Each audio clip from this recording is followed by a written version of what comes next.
Have you ever encountered a lawyer who was so good that you were lost for words? I had been the victim of a road rage incident when I was in my 20s. I was in a left turn only lane, the perpetrator named Marjorie was in the right turn only lane, and she wanted to go left. I made my turn, without ever noticing her, as there weren't very many cars on the road, and went into a restaurant to pick up my dad's dinner. She followed me in, kicked the chair out from under me and kicked the crap out of me while screaming, "Do you know who I am?"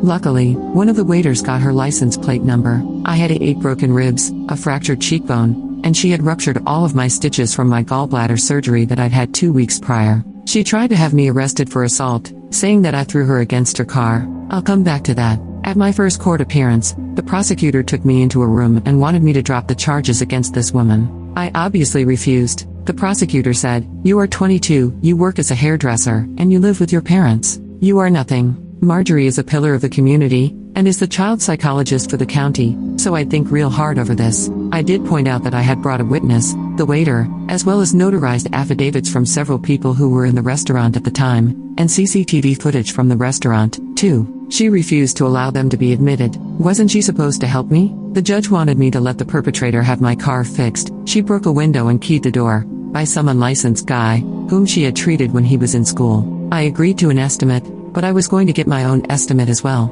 My sister used to work as a legal secretary, and she took me to one of her old bosses. We went over all of the evidence, and he agreed to come with me for the second court date. So, at the next date, the prosecutor called me back to a private room, before going into the courtroom, again trying to force me to drop the charges, but still wanted me for assault. My lawyer, Mark, said, "So you say that my client threw Marjorie over the hood of her own car and held her against a wall with her right arm, correct?" The prosecutor said, "That's what Marjorie told me." Mark then said, "Marjorie, how tall are you?" She replied 5'10". He then asked how tall I was, and I replied 5'3". "Marjorie, you are a big woman, easily close to 200 pounds, while Choli weighs 92 pounds, so how could she throw you?" The prosecutor replied, "That's not important." I disagree. "Marjorie, you said in your sworn statement that Choli held you up against the wall with her right arm. Are you certain that you want to say that? That girl is a wild animal. Who knows what those people are capable of?" Well, Choli had emergency surgery 2 weeks prior to the incident,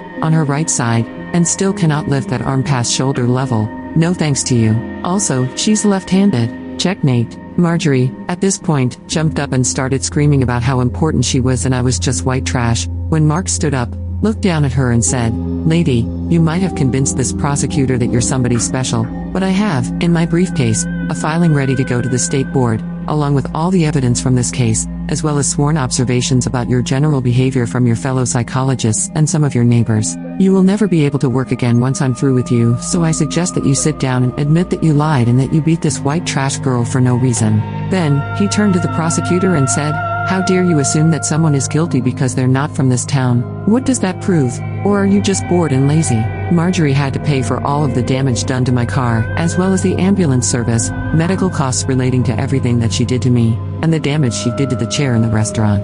All of my charges were dropped and expunged. Mark usually handled divorce cases, but he had way too much fun that night.